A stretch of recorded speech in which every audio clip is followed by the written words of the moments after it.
The Louis Burke Frumkes Center for Writing and Culture at Hunter College presents 10 years of best-selling authors and great thinkers. Each week we broadcast new videos from our 10-year speaker archive online for free at our website. We look forward to seeing you again when it's safe. Please enjoy this presentation from the archives of the Louis Burke Frumkes Center for Writing and Culture at Hunter College.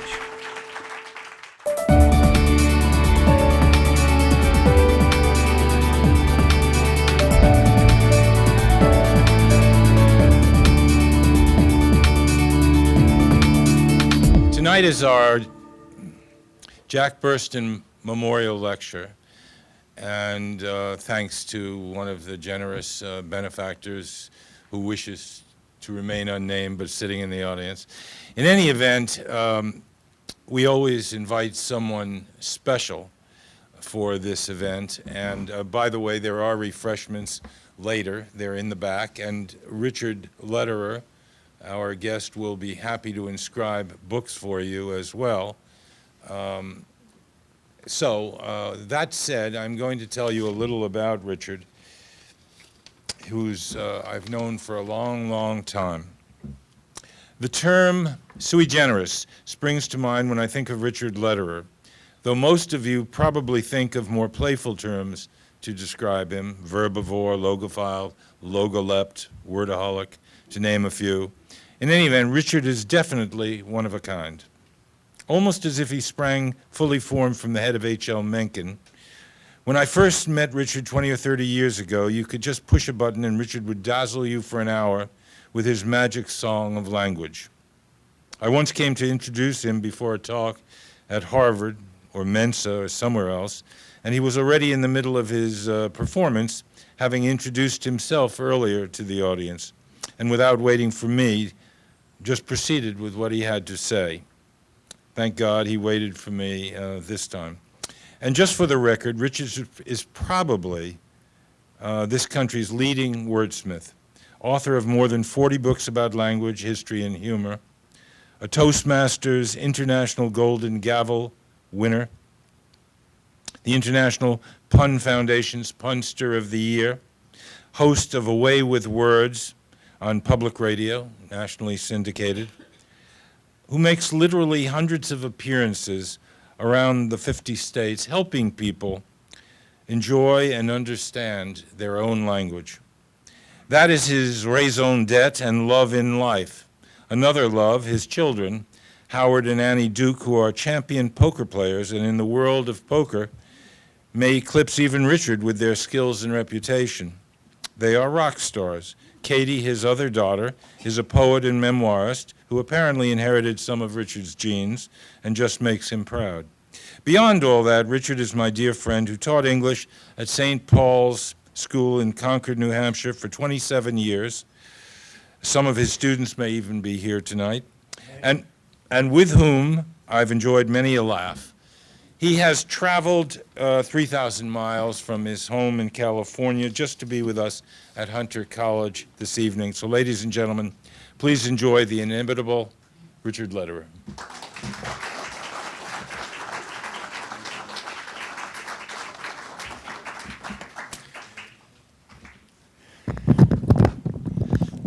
Wait a minute. Louis, I need to get a mic that I can walk around with.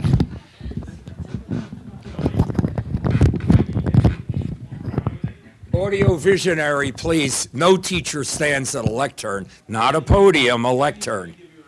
Annie, yeah, can we get that out? All right. Here we go. All right, that's great. Yeah, good. Well, my friend Louis Frumkes really makes this teaching life and this writing life sound kind of romantic and adventuresome, and allow me to disabuse you of that very quickly. I was fairly recently back for my 50th reunion at Haverford College, you know, that little Quaker school outside of Philadelphia, and I received a call from the alumni rep, Melissa Hacker, and she said, "Richie, you coming back for the Big 5-0? I said, "I wouldn't miss it. I sure am." And she said, "Would you be our alumni speaker?" I said, "You mean at that reunion I get to speak to all of the alumni?" "Yes, you do."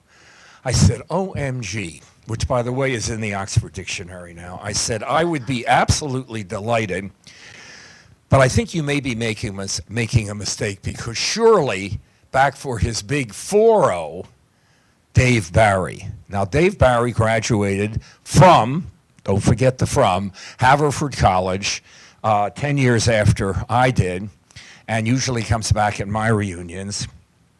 So I said, 10 years after me, Dave Barry's going to be back for his 40th. Now, whom, note the accusative there, do you wish to have as your alumni speaker? Richard Lederer, Dave Barry, the most successful humorist in the history of America, or Richard Lederer, a household name in his own household. There was an embarrassed pause, a little clearing of the throat, like this, and Melissa said, well, Rich, to be honest with you, we did call Dave first. But he couldn't come, we want you, and I said, I am just so thrilled, because Haverford College absolutely launched my career as a fly-by-the-roof-of-the-mouth, user-friendly linguist, wizard of idiom, Attila the pun, Conan the grammarian, and I hope at least that some of you know the most word-struck, word-besotted, word-bethumped, wordaholic you will ever meet. So I went and had a great time, even as second choice, but thanks to my friend Louis Frumkes, and he and I are so old that when we were boys, the Dead Sea was only sick. I am here at Hunter, and I really stand ready to support you all in any way. And just to give you a little slice of life, picking up on the mission of teachership and charity and so on, the last thing I did before I left Sunday. Saturday, I did a fundraiser for one of the symphony orchestras and chorales where I get auctioned off, and I'd love to do it here, but it's New York and 3,000 miles away, even though I did fly out here without a plane. I was just so eager to come out. But I raised about $4,000. People get me either for an evening of language with Lederer or Poker 101. And as Louis mentioned, I do happen to be the most successful breeder of world-class poker players in history, the father of Howard the Professor Lederer and Annie Duke. And I am a tragic figure who did not inherit their incredible ability. I'm usually the least quantitative guy in the room, but I love the game, and I'm a pretty good teacher of it. And I respect the game because poker is like life. Number one, you don't have to be dealt the best hand. You just have to tell the best story in Texas Hold'em. And two, you soon find out that marriage is like a deck of cards. You see, you start off with 2 hearts and a diamond, and pretty soon you want to grab a club and use a spade. But again, thanks to Louis just so much, and it's only what life is about. When I return, I'll fly in Saturday, again without a plane. And on Monday and Tuesday, I am going to be at Juvenile Hall, a holding facility for boys and girls with some unfortunate past and who are incarcerated, 12 to 17, and a group called Juvenile Court Book Club that seeks to enrich their cultural milieu. They have bought my monster book. And every kid there has it, and I am going to go in and talk to them about writing a book like this, and maybe some life lessons. I've never done it quite that group before, and I'm really looking forward to it. The girls on Monday, the boys on Tuesday. This is what happens when you blow up the distance between who you are and what you do. I've already passed my trombone birthday. 76 trombones led the big parade. Hope to reach my cornet birthday with 110 cornets close at hand. Sunset Strip next year, and here we go. This just came out in October. I brought a few along. A dragon with fiery plume crashed the wedding and smashed up the room. Ate every hors d'oeuvre, crushed the cake. What a nerve! Then toasted the bride and the groom. Little pun on toasted. The invisible man came to dine. He sat right to my left, which was fine. But his rumblings abdominal were simply phenomenal, and everyone thought they were mine. Well, Lewis has chosen an evening of language and laughter, one of my favorite topics, and here's how it's going to go. We'll have a lot of laughter, a few serious things, and about halfway through, and we will finish, I think I started at, about 10 past 7, so we'll be done at 10 past 8. It will seem a lot longer than that, but I guarantee it'll be only an hour. Your questions, from puns to punctuation, pronouns to pronunciation, diction to dictionaries, palaver to palindromes. I am the most word-struck man you will ever meet. So if you have questions, some of you may know about the show Away with Words, which I founded, public radio.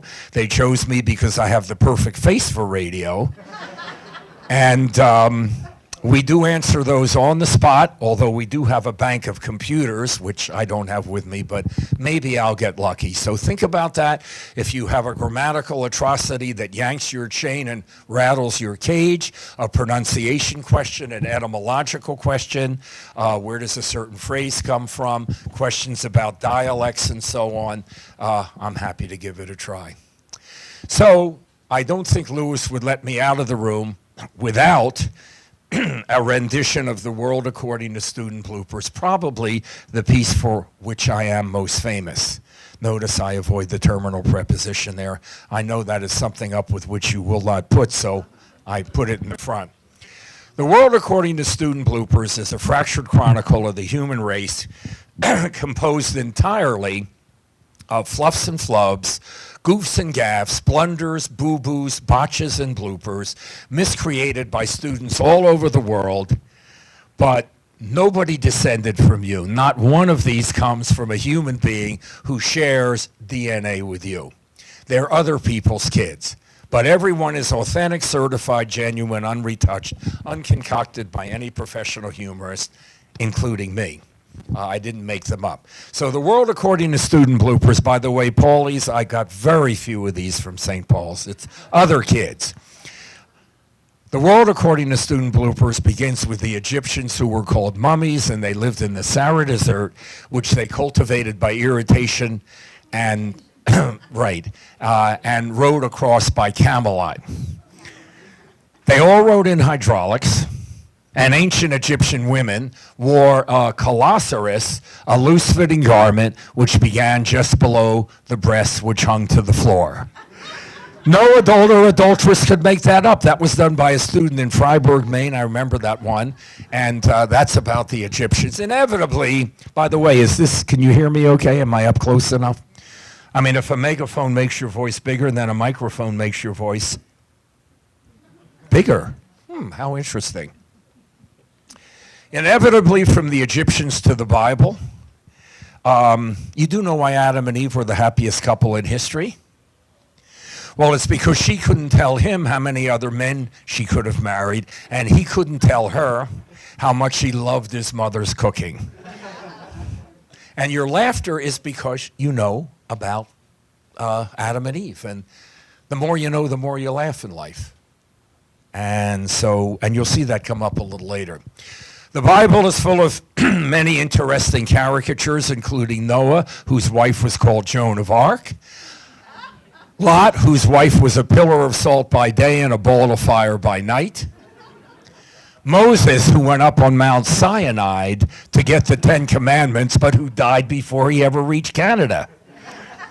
David was a Hebrew king skilled at playing the lyre, L-I-A-R, and Solomon, one of David's sons, had 300 wives and 700 porcupines. I really wanted to add to that one, to whom he made love very carefully. But I don't, because they're all genuine, certified, authentic, unretouched. So unless somebody actually wrote that, it doesn't go in. I'm an equal opportunity collector. I collect New Testament bloopers, many of them from the good sisters of the church. Did you know, and these are all authentic from Sunday school, that Jesus was born because Mary had an immaculate contraption?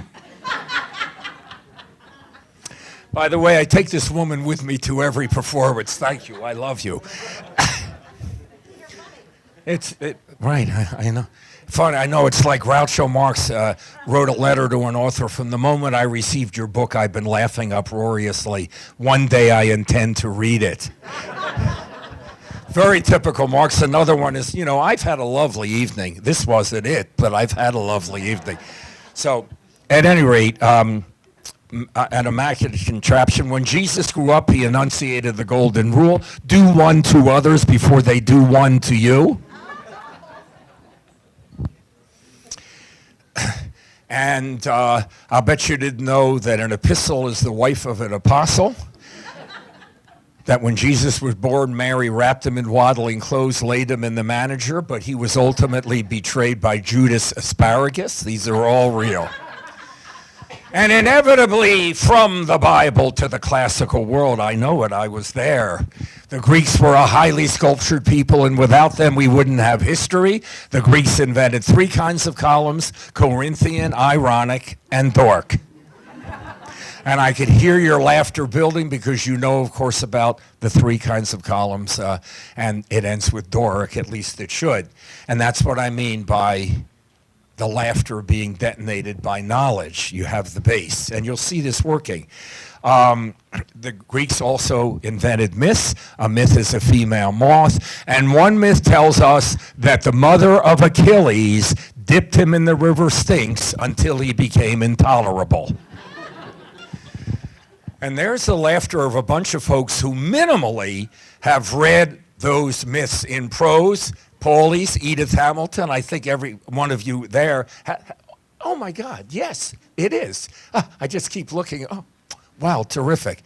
And in front of all these great students stands a teacher who takes all the credit, trust me here.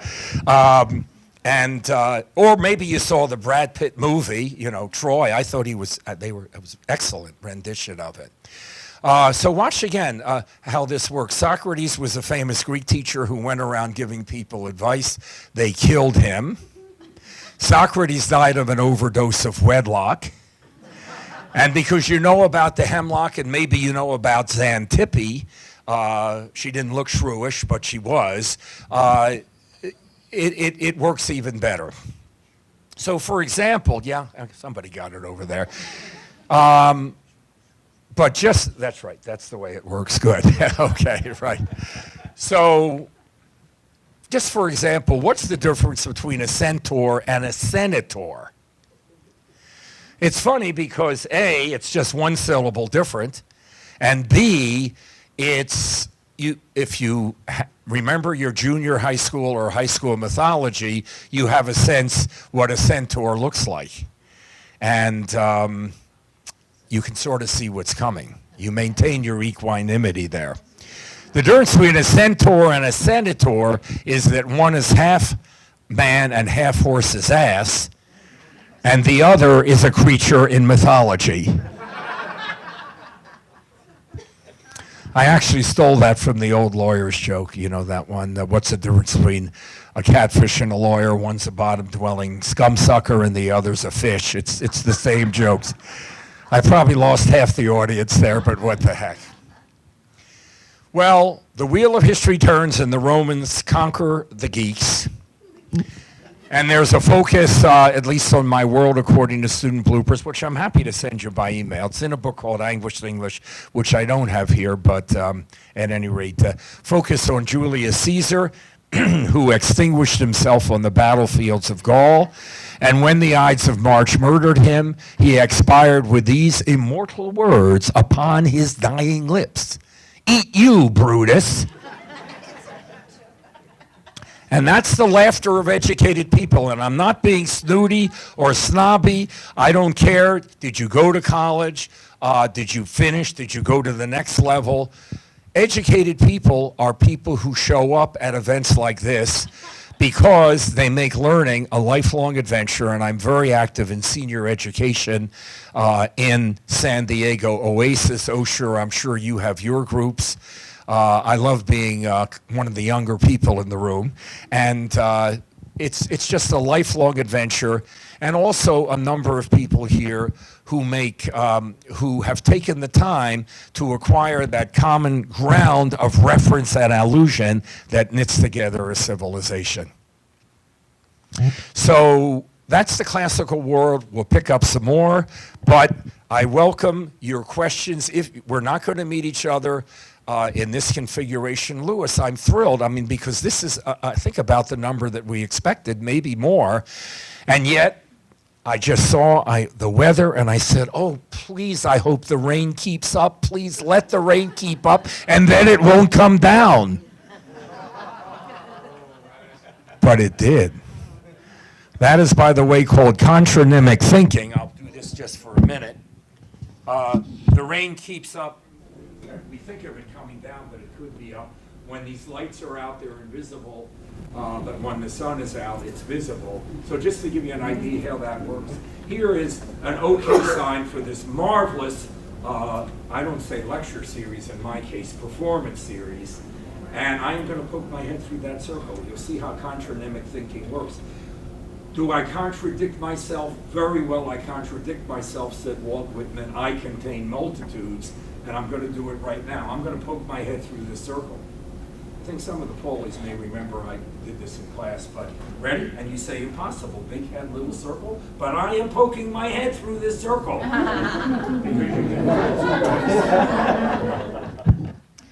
Torture your children, tie it there. So, any questions, as I say, grammar usage, anything about being a writer? I've written close to 50 books now. Anything about your writing? Self-publishing versus brick and mortar. I have never self-published, but I know a lot about it as a writer. It's important that I know about those options. Can I be of help to anyone? It would be absolutely my pleasure. Yes, go ahead. Do you get very irritated about the incorrect grammar of our high politicians and anchormen, right? Just everywhere, all the time. Richard, could you repeat the question? Of course, I'm trained to do that. Absolutely. Are you kidding me? Yes. Right. Do I get irritated at the grammar abuses, the atrocities of anchor people and politicians? And notice there's the political thing again. And so let me just, if you ask me etymology, I will answer your question. I'll show you how etymology works. It's hard by the yard, but a cinch by the inch, and it's called divide and conquer. So when you get a kind of a big word that looks fancy, that's very often Latin or Greek through Latin, what you do is divide and conquer. So how magnanimous of Mr. Frumkes to invite me here at Hunter for the first time here. It's just terrific, terrific. What a great room for it, too. Magna large anima spirit. Lewis said, the people who come to these performances are exceedingly perspicacious, peri through, spec, to see into the heart of. Perspicacious. It's the same with politics. Poly, you've all studied that word part. What does poly mean? Call it out. Many, thank you. Look, don't call out your answers if you have them. All you risk is your reputation and self-esteem in the greater New York metropolitan area. So look at politics. Poly is many, ticks are blood-sucking parasites. What's the issue here? What I will say, miss, is this. The deeper you get into language, the less the atrocities get to you. You go beyond it. However, it is my bread and butter. And for example, I should have went there, and we hear it all the time. I'm glad I seen you at that lecture, and all of those what are called strong irregular verbs. There's a reason, and that is English hasn't accepted a new one for at least 150 years. Now, as we have the walk, walked, walked, and then we have the ring, rang, rung, those two types. We don't accept ring, rang, rung ones anymore. Notice ring, rang is here, rung is there. It goes back in your throat. Meaning in time, and as you go back in time, you go back in your own body. And therefore, the went, and of course in many languages, verbs of being and going are the ones that change so crazily. I understand why. It doesn't make it right. I don't like to hear it, but I understand why. People who say library and all of that. Well, in the library one, you've got what's called the medial double R rule. You have two R's in the middle of a word, and when they're separated, the word forward, for example, almost all Americans say forward. They can't do the first R, but it doesn't make it right. And of course, one of your favorites, nuclear. And we know that actually it goes back to Eisenhower. There are some other presidents who have said that. It's metathesis. It's like realtor, jewelry, where the L and W are reversed, and a whole bunch of others. It doesn't make it right. The anchor people, of course, I expect more of because they really are examples, and the same with the politicians. But I don't get as upset as I used to because there was always a reason for a mistake, but it doesn't make it right. Do you have a one particularly that you hate? Yeah, like the object of a preposition. Between you and I, you're telling me this? Right. But there's in other words, okay, so her favorite, so to speak, is when the pronoun, it's what's called hypercorrection. So when we retired, they gave gold watches to Louis Frumkes and I. Now, that won't be for another 25 years. But obviously, it's an object of the preposition. But the reason for that is that prepositions change form to indicate function, and no other part of speech does that. The man asks the woman, okay, listen to those forms, or the woman, rather, asks the man answers the woman. We change subject, object, but we didn't change form. But she asked him, he asked her. That's another step, and we're not very good at it. So we mess up with pronouns all the time, but it doesn't make it right. And the worst is when you use the I when you should use the me. You know, that's a really bad one. But there's a reason for it. Lovely first question. Anyone else, can I be of help writing anything about language, anything about the history of the language, please? My pleasure. Yes. Okay, where does the expression, it's raining cats and dogs, and let me just say this. If you think of one after, email me. Now, I'm not going to be home till the weekend, and I'll be digging out for a few days. But anybody in this audience who has ever done it gets an answer. You get an answer. It's raining cats and dogs has all sorts of what I call internetomology. You go on the internet and it says, oh, and if you've ever seen Life in the 1500s, they didn't treat the dogs and cats very well, so they, come on in, miss, if you'd like there, please, whoever that is. Good, thank you. I mean, that's what teachers do. We don't want them standing outside. We do have some seats up here, too, but that's okay. What you'll see there is, they would put the cats and dogs up on the thatched roof, and when the downpour came, it would wash them off, and there was no sewage, and therefore there were pipes, so they would float down, and it was raining cats and dogs. They fell from the sky. Well, that's not it at all. And you'll get also, they were... a lot of you are saying, I always thought it was that because the internet said so. Like posh, poured out, starboard home, and all of those acronymic, they're just not true. Or they were symbols of Odin, et cetera, et cetera. All I can say is the truth is much less romantic. This always happens. Dogs and cats, when they fight, make a lot of noise, so when there's thunder and lightning, it rains cats and dogs. Anybody else? Yes, I'll take one more now. How do I write or speak on a difficult subject so that the person with limited capacity will understand? Wow, I've never gotten that one. How do I write or speak clearly and communicatively with someone who's early on in it and is nowhere near your grasp of the subject? With love. And what I mean is, this is what teachers do. We are teachers because we know that everyone else is not like us. That's how we got our job. So you have to target the audience and say what will work and just translate. And do it several times if you need to, because the only reality is what that person learns. So all of these Paulies here, I mean, I had to dumb down stuff all the time, but They were students. They were hormones poured in the sneakers. That was the right thing to do. Now, in the books, I don't dumb them down, but that would be it. In other words, in my own case, I got a doctorate in linguistics, the scientific study of language, at 42, while teaching at St. Paul's. Don't ever try that, folks. This way lies madness. And I had a real choice as to whether to go on the academic linguistics, which I adored, or try to bring this stuff to vox populi. And I decided on the second. It was the best decision. It's what I'm about. But I just have to change my vocabulary and all, but who cares? What happens is what comes across. Education is what is left over after the facts are forgotten.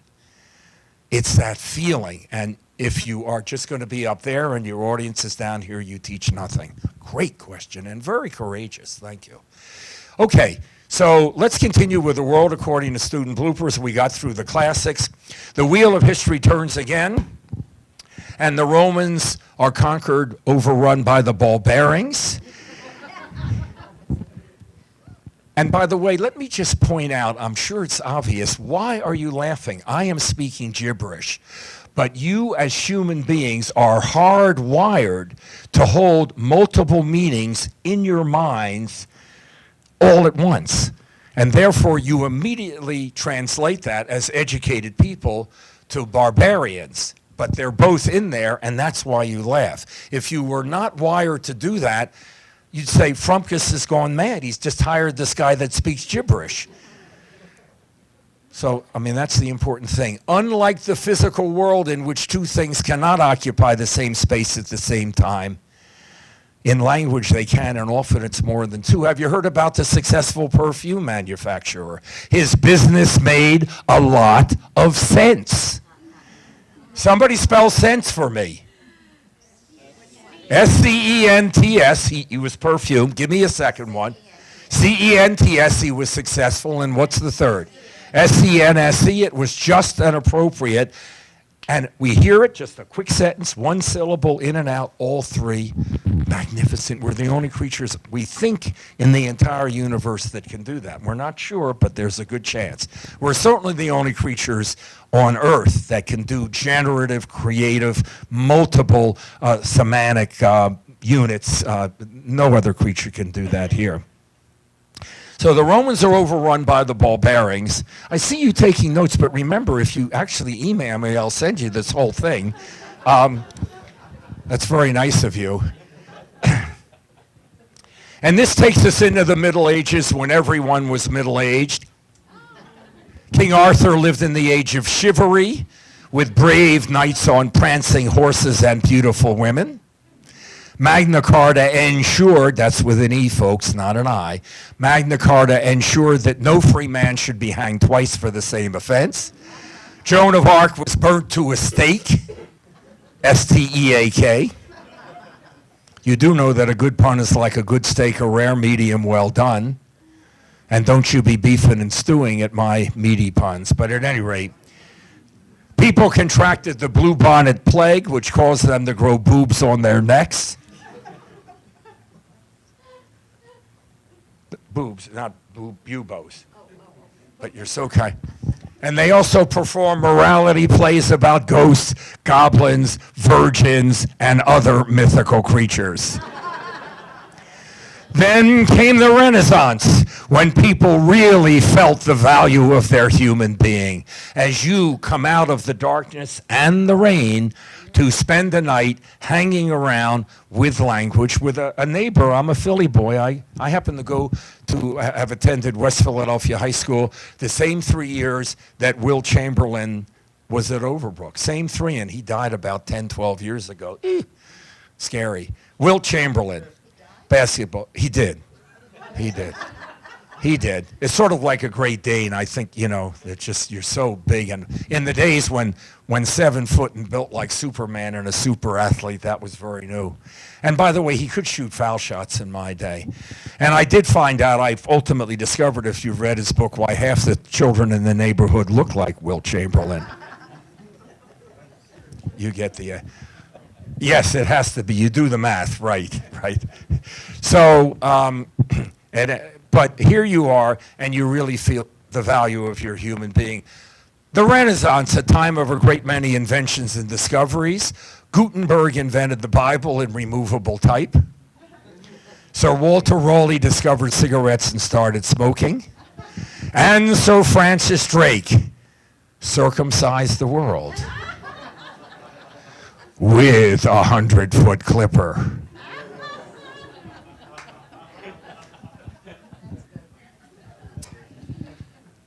I saw some interest in grammar there, so just for fun, I'm writing for, I'm just having such good fun. We actually have a pretty thriving metropolitan newspaper, the San Diego Union Tribune. And I bet you most of you in this room know that you can't line the bottom of a bird cage with a computer and try swatting a fly with an iPad. It's just not good for anybody. And here is a little bit of one of the columns that I wrote with the Diogenes theme, if I can just get it here quickly. I was a little busy back there. There we go. To test your grammar, and some of you may be in dialects where this is different, but Diogenes, 412 to 323 BCE, he was an ancient Greek philosopher, a cynic, who rejected what he saw as the hollow values of Athenian society. And one sign of his integrity is he would walk around with a lantern, carrying a lantern in the daytime and look for an honest man, and he said he never found one. Well, I come with the lantern of Diogenes and correct usage, and I find many folks who really care about the language and responding to you, Miss, just care about getting it right so they communicate better. People say, well, who cares? As long as people understand you. You know, if you talk about laying in the hammock, they all know you mean lying or reposing. But that's like saying, who cares what clothing you wear, as long as it covers your nakedness and keeps you warm. But of course, clothing does a lot more than that, and if you're wearing a tuxedo at a hayride or a flannel shirt at a formal dinner, there's going to be static. So, are you a person who says, where is he or where is she, without putting the of at the end? It's not that it's a terminal preposition, I mean the at, excuse me. Where is he at? Who needs the at? Now you can just call me Richard Lederer, that's nice of you to do. Can you distinguish between the verbs lie and lay, avoiding sentences such as the book is laying on the table? They're the two most confused verbs in the English language. And it's not that hard. And there's a reason, because lay, laid, laid is what we call a classic weak regular verb. And then you have lie, lay, lain. And that's trouble, especially because the past tense lay is the present tense of the other verb. But just remember that lie means to repose and lay means to put. That transitivity, lay transfers action, whereas lie, there's no action to the naked eye. And if you really need an easy way, then you'll never forget. So you see my point, okay? So here we go. I am laying the microphone on the, what is this? We'll talk about that in a minute, but I am laying the microphone on the whatever this is, and then once I'm done, once I have finished that, it's lying. So all you have to remember is first comes the laying, then comes the lying.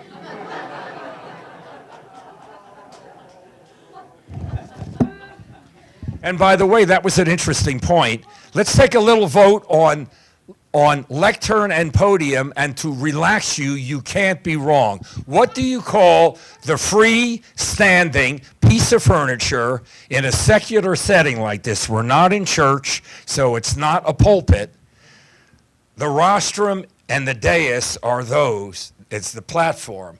So what do you call this? A lectern or a podium? And let's take a vote, and there is no wrong answer. So nobody's going to be wrong and embarrassed, even though we're televising you. All right, this piece of furniture on which a speaker behind which a speaker stands and places his notes upon is called a lectern hands up.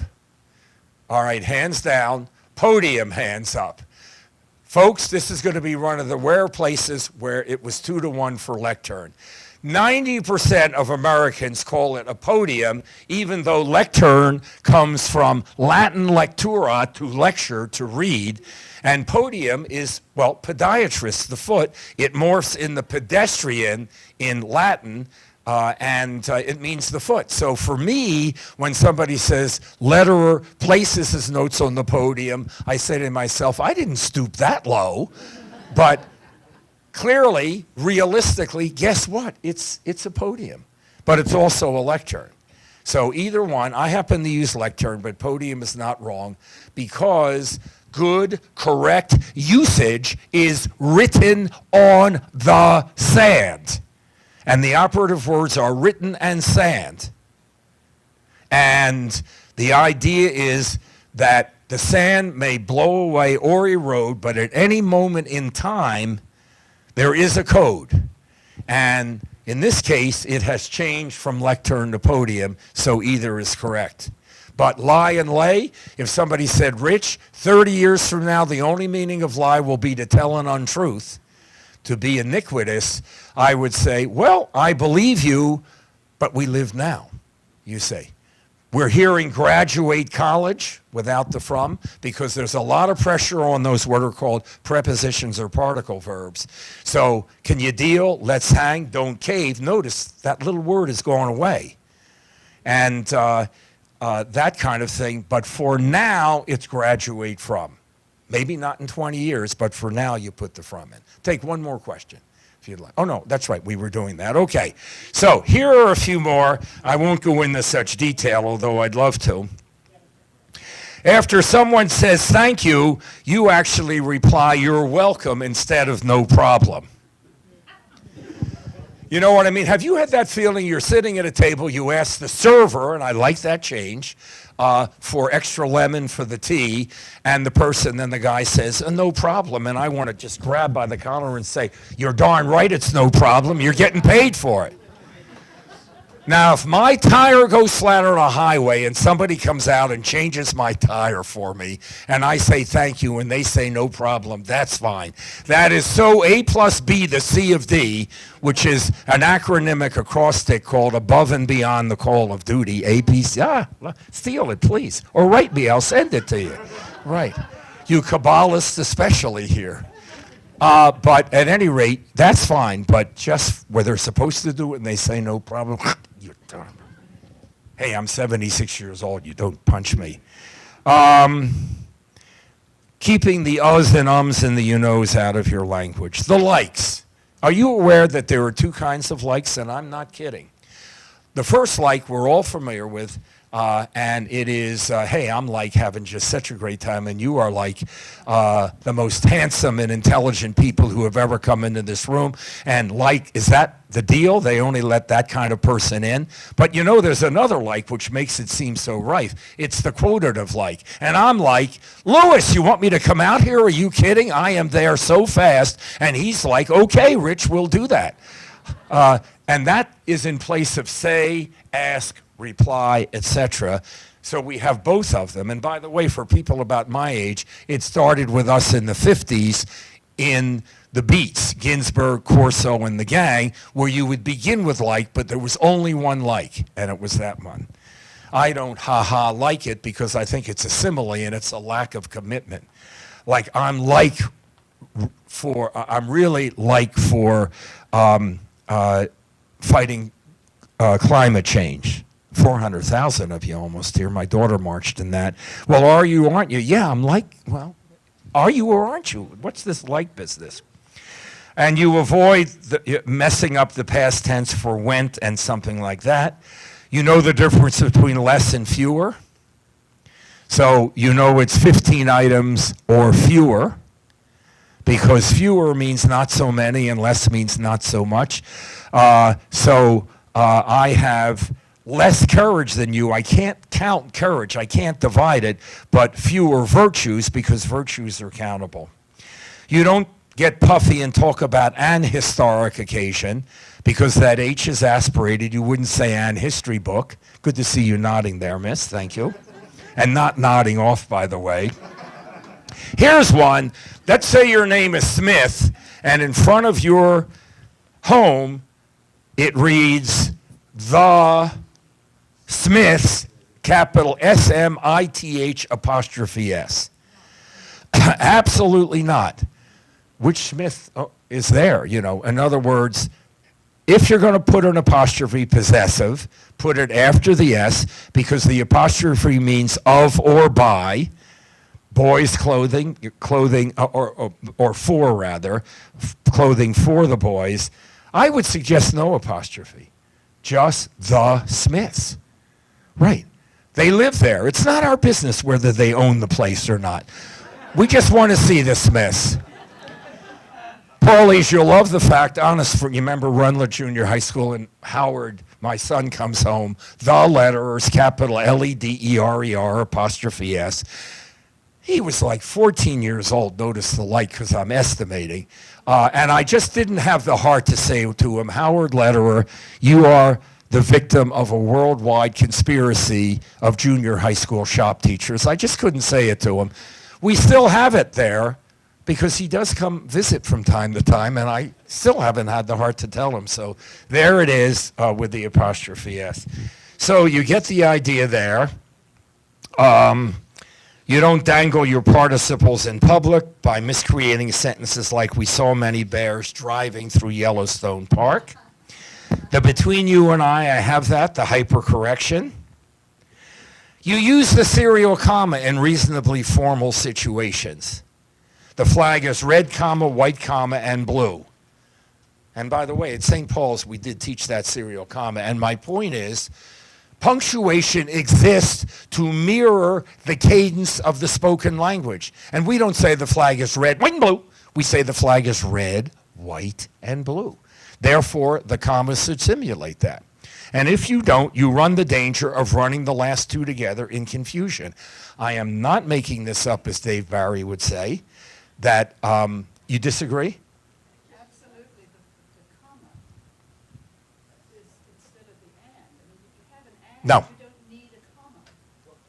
Didn't they change that? Well, the answer is it's always been the way I'm saying it. I would like to agree with you, but then we'd both be wrong, miss. Red, comma, white, comma, and blue. Is that Churchill? Did I steal that from Churchill? Wow, I didn't know that. I think he stole it from me.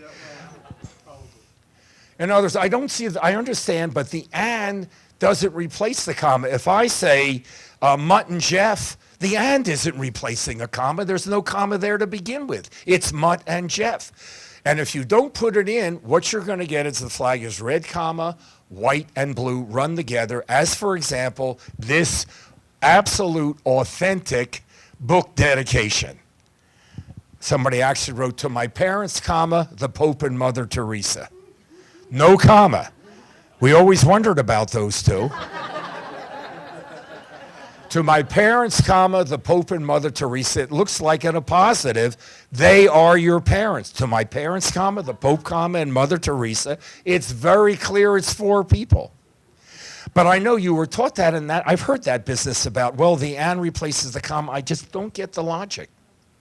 But of course, we do get imprinted like ducklings. You know, they tell us not to end a sentence with a preposition.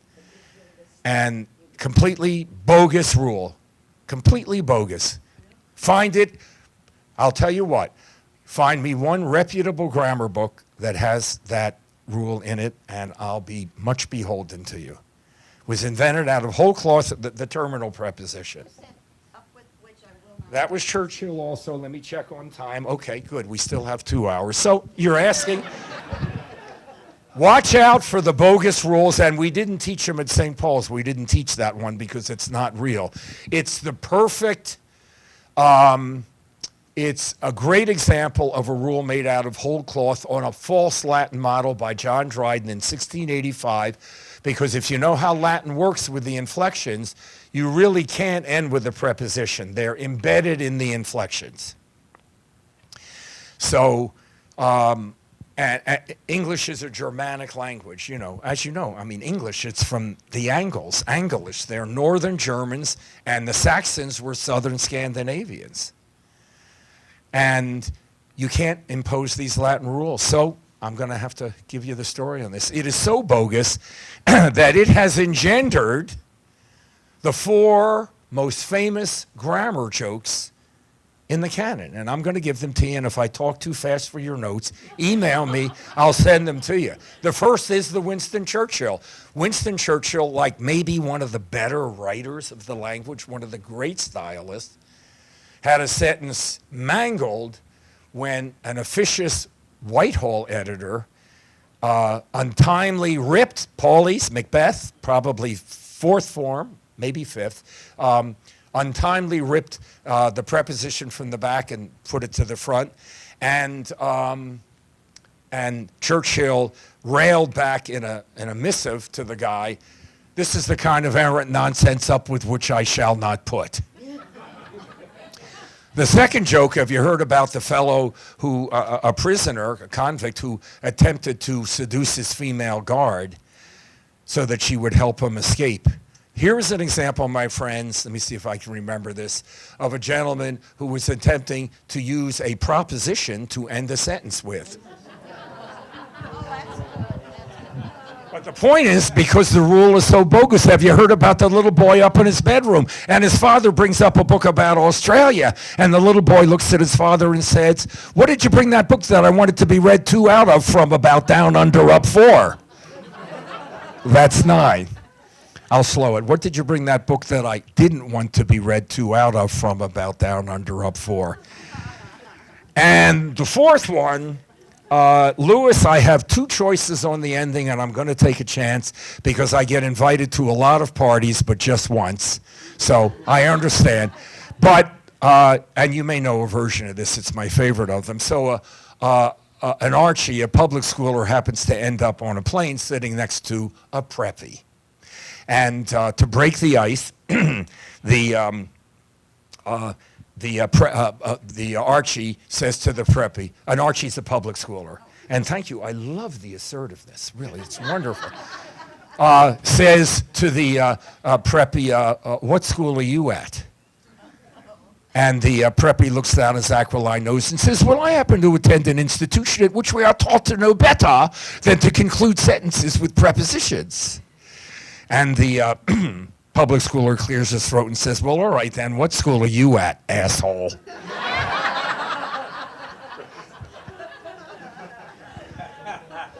Lewis, I could have said dingbat, but, we know we're trying to teach here. So that's the story on that.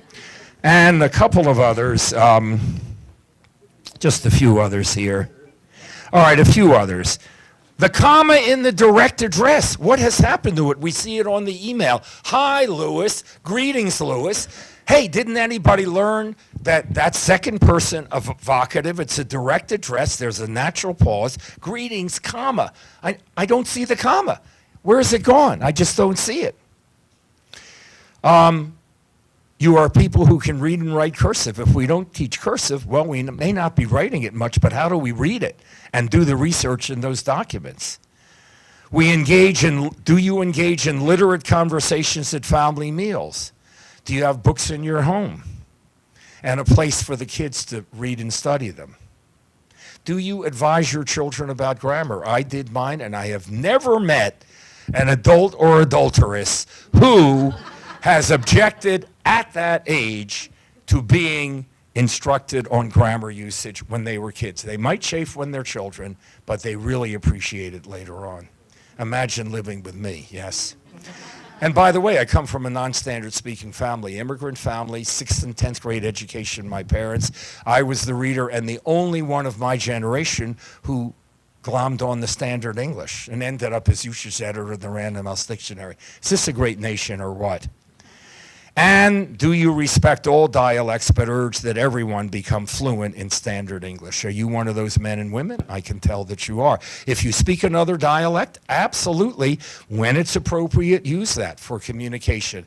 Standard English is a dialect like any others, and it really pays us to learn that one.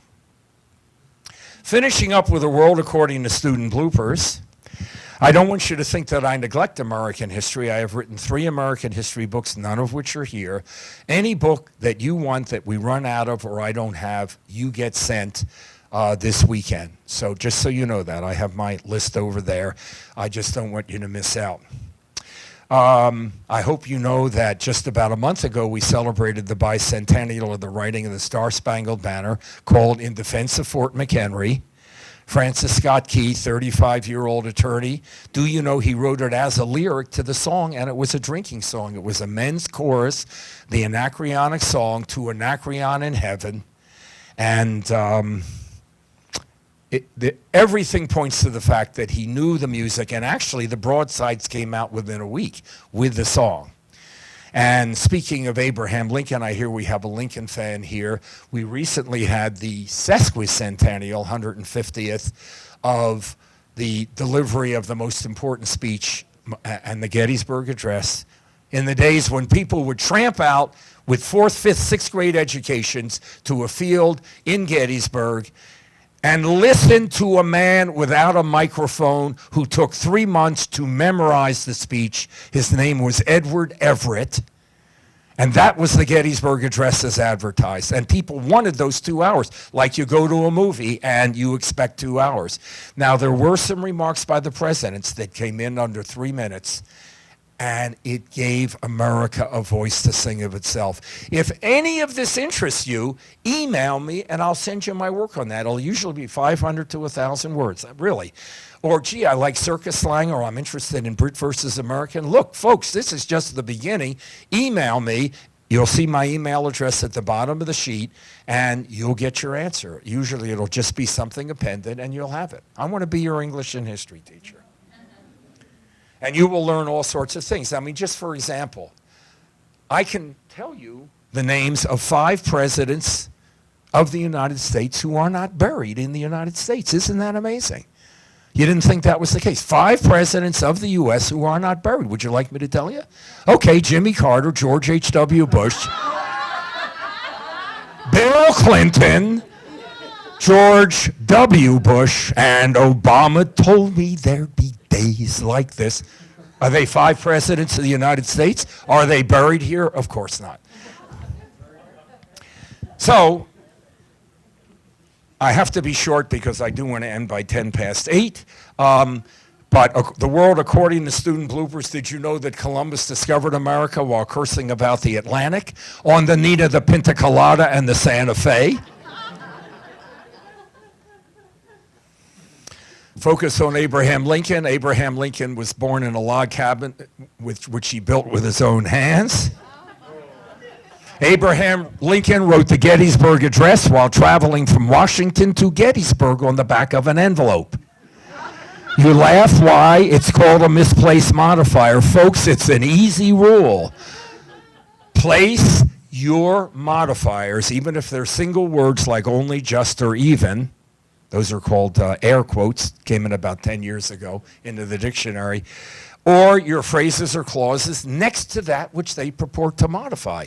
He only died yesterday. Only died? What could be worse? He died only yesterday, and guess what? The reader doesn't have to do the work. As a writer, you are a swan. Your book, you, across the pond, across the lake, and underneath, and it's a little bit like making an event like this, and I do thank Lewis and his marvelous associates. Underneath are those little feet going, you don't hear that. All you see is the swan. If you're misplacing your modifiers, the reader has an extra step. And there's the example on the back of an envelope, which, by the way, isn't true. He did not dash this thing off. Should be up next to right. And just to give you an idea how you can get into deep soup, shall we say, to mix a metaphor, when you misplace a modifier, I'll give you 3 examples, and they're all real. I don't make them up. TV Guide, toward the end of the 80s, a little squib that read like this: Yoko Ono will talk about her dead husband talk about her husband, John Lennon, who was killed in an interview with Barbara Walters. A few years later, the Iran situation, former hostage Terry Anderson will talk about his 5 years of captivity with Barbara Walters on Channel 10 at 10 p.m. That one was in the Boston Globe, and then AP all over the country. I am not kidding. I'm not making this up, as Dave Barry would say. 96, the Atlanta Olympics, and this is AP all over the country. The diving and amateur sports communities remained in shock today following revelations by Olympic diver Greg Louganis, who talks freely of his having contracted AIDS in a 2020 interview with Barbara Walters. To be broadcast on ABC tonight, and I go, doo-doo-doo-doo-doo-doo-doo. What is it about this woman that compels people to dangle their participles in public like this? And the whole thing ends with the start of World War I, and I am telescoping, due to the assignation of the Archduke by an anarchist, which ushered in a new era in the annals of human history, but annals was misspelled. There was a key letter left out.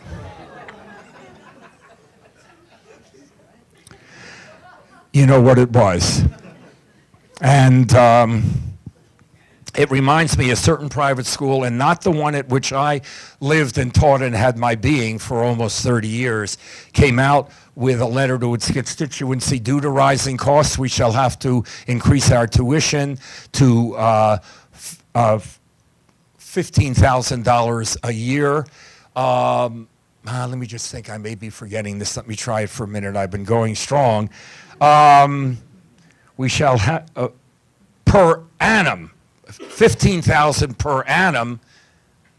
They left out the letter again.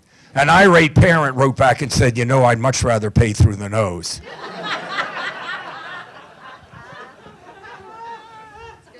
And I do, on behalf of teachers, you know, we love zinging it back. And this is from Carl Cochran. Oh, that went over very well. Good. So then I could have another hour. I'm kidding. So, but I got this. So this was, I think, middle school, and the teacher, Carl Cochran, had this very original assignment, which is right about what you did last summer. Really original. And this one student wrote about his adventures working for Gulf Oil in Venezuela. And he was especially enamored of the little donkeys, B-U-R-R-O. But the problem is that every time he got to the O, he added a W, because we do that a lot. Sorrow, follow, fallow, and all of that. So he kept adding a W, so every B-U-R-R-O was B-U-R-R-O-W. And Cochran seized the opportunity by the throat and said in the comment, "My dear young man, I am thrilled with your enthusiasm for Venezuela and its fauna, but it is apparent to me from the state of your spelling that you don't know your ass from a hole in the ground." Thank you again, Louis. I want to close to a toast to everyone here. And it still means a great deal to me that people come out to hang out with words and with somebody who tries to make learning dressed up to have fun. So I want to close with a toast to all of you. Why do we call it a toast? Because English never metaphor it didn't like. Metaphor it didn't like. So you take poker, you're such a blue chip group, you stack up fabulously against anyone else, and my friend Stack Up didn't come in until poker chips. Thank God they paid me top dollar to be here. We never got that until we had poker chips, and I'll bet you my bottom dollar on that. And these are just chips. If you say, wow, I'd like to know more about poker in the English language, it's easy. Just write me at the address below, richard.lederer@pobox.com, and you'll get the essay. Well, it's the same with food. We make metaphors of what we value. We have been companions tonight with the Anglish language. Latin, com with, and panis bread. That's how you do it. Com, we break bread together. It's the same in a way with toast. It's a metaphor. In the days of Queen Elizabeth I and Willie Wigglestaff, that's William Shakespeare, We just celebrated his 450th last year. In those days, people would dip, immerse slices of spice toast into their tankards of ale to improve the flavor and remove the impurities. And you're coming out in support of Hunter College's outreach. Thanks to Lewis, as I've said several times. I hope it has improved the flavor of your life a bit tonight and diminished the impurities. And so my favorite toast, here is champagne to our real friends. Here is real pain to our sham friends. Thank you for being great friends of Hunter College and being great friends of our glorious, uproarious, notorious, outrageous, courageous, contagious, stupendous, tremendous, end-over-endless adventure that we call language. Thanks for coming.